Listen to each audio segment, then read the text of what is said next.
साहब, मैं बाहर से पंचायत में आई हूँ, कमरा मांगते हैं तो छुआछूत के कारण कमरा नहीं मिलता है, तो कम से कम सरकार ही आवास दे दो जिसमें हम रह के अपनी ज़िंदगी काट लें। जी हाँ दोस्तों, नमस्कार, मेरा नाम है कुलदीप कुमार और आज हम जो कहानी लेकर के आपके सामने आए हैं, ये बुंदेलखंड मध्य प्रदेश के टीकमगढ़ ज़िले की कहानी है।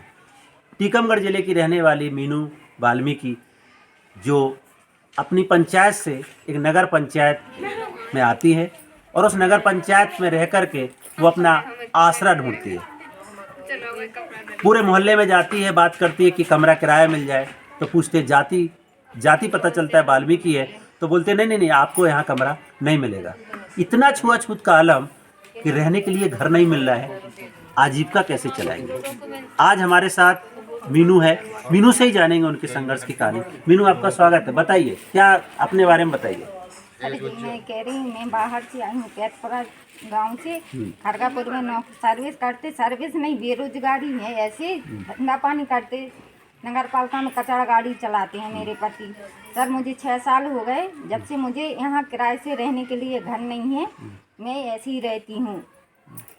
मेरे पति को 10,000 रुपये मिलते हैं, तो मैं जब कमरा किराए 3,000 मांगते हैं, वो भी नहीं देते हैं। समाज सुन के कि वाल्मीकि समाज से हैं तो कमरा नहीं देते हैं। तो सर ये बताएं कि मुझे कहीं ना कहीं कुछ ऐसी व्यवस्था कर दें जहां मैं अपने बच्चों को रखें, बच्चों के साथ रहें। मैं अपने बच्चों को अपने गांव छोड़ के आई हूँ, बस मैं और मेरे पति यहीं रहते हैं। सरकार से निवेदन है कि मुझे बस सिर्फ घर दे दें, तो जिसके कर्मचारियों को, हर कर्मचारी को जो बेरोजगार हैं कोई भी है, उनको घर दिया जाए। तो मीनू का कहना है कि नौकरी इनके पति को मिली, गांव छोड़ के वो यहाँ पंचायत में आई, कचरा गाड़ी इनके पति चलाते हैं, 10,000 रुपये तनख्वाह मिल जाती होगी, लेकिन रहे कहाँ। तो सरकार की तरफ से कोई ऐसा आवास नहीं है। यहाँ पे वो अपना मकान तलाशती है तो लोग पहले जाति पूछते हैं और जाति पता चलती है तो कमरा नहीं मिलता है, क्योंकि छुआछूत भेदभाव होता है, क्योंकि वाल्मीकि समुदाय से आते हैं। टीकमगढ़ जिले की रहने वाली मीनू आज नौकरी करते हुए संघर्ष कर रही है अपने आवास के लिए।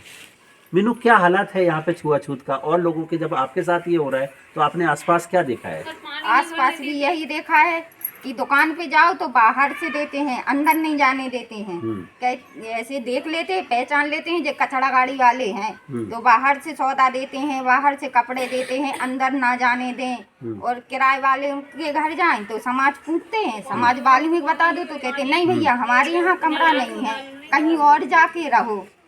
तो हम लोग ऐसे परेशान हो रही है, अप डाउन करने की व्यवस्था नहीं है, दूर से है, कैसे अप डाउन करे। 10,000 रुपये मिलते हैं, अगर गांव जाएं तो 300 रुपये लगते हैं, फिर हम लोग बचाएं क्या, बच्चों को क्या खर्च करें।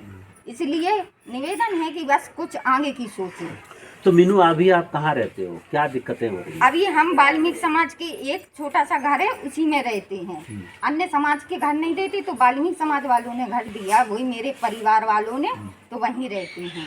तो मीनू को कहीं ठिकाना नहीं मिला इस पूरी पंचायत में, अपने ही समाज के लोगों के बीच में जाकर के वो रहने लगी है और वहाँ पे रहते हुए वो अपना गुजारा कर रही हैं कि कैसे हम अपनी ज़िंदगी को चला पाएँ। दूसरे समाज में जाते हैं तो छुआछूत लगती है, हम कमरा किराया मांगने जाते हैं, लेने जाते हैं तो जाति पूछी जाती है, और जैसे ही पता चलता है कि ये तो ठिलिया डालने वाले, कचरा साफ करने वाली महिला है, तो उसको मकान नहीं दिया जाएगा, उसको कमरा नहीं दिया जाएगा।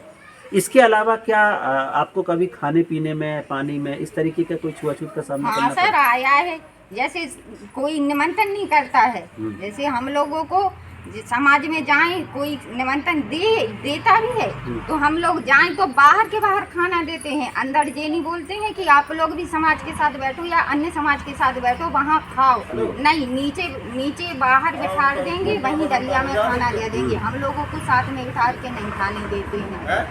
ऐसा है यहाँ का नियम। तो यहाँ खाना भी साथ में बैठ के नहीं खा सकते हैं, कोई निमंत्रण नहीं देता है।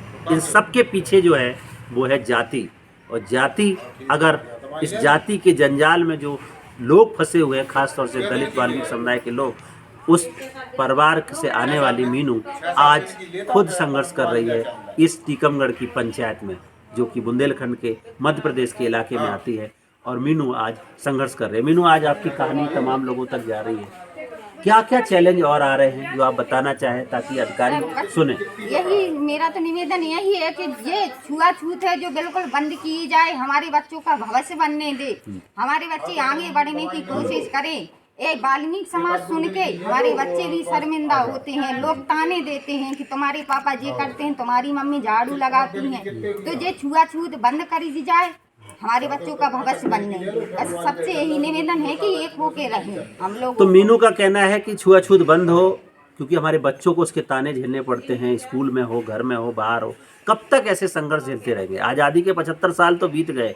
लोग बात करते हैं, देश के प्रधानमंत्री बात करते हैं, तमाम लोग बात करते हैं और समाधान की बातें होती हैं, समाधान में समानता की बात होती है, लेकिन सच्चाई तो ये है कि 75 साल आज़ादी के बीतने के बाद भी मीनू जैसी महिलाएं जो कि पंचायत में सरकारी कर्मचारी के तौर पर है, वो कमरा लेने जाती हैं तो लोग जाति पूछते हैं, जाति पता चलता है तो मकान नहीं मिलता है, फिर उसको जाकर के वाल्मीकि बस्ती में सहारा लेना पड़ता है जहाँ से अपनी वो ज़िंदगी गुजार रही है। और आज तमाम संघर्षों के बावजूद मीनू अपने सम्मान के लिए लड़ना चाहती है कि कम से कम हम जो संघर्ष झेल रहे हैं वो हमारे बच्चों को ना झेलना पड़े। हमारे पति हमने तो ये दिन देख लिए, हमारे आने वाले बच्चों को ये चुनौतियों का सामना ना करना पड़े। आज की कहानी में इतना ही, कल फिर मिलेंगे, तब तक के लिए नमस्कार, जय भीम, जय सोमनाथ।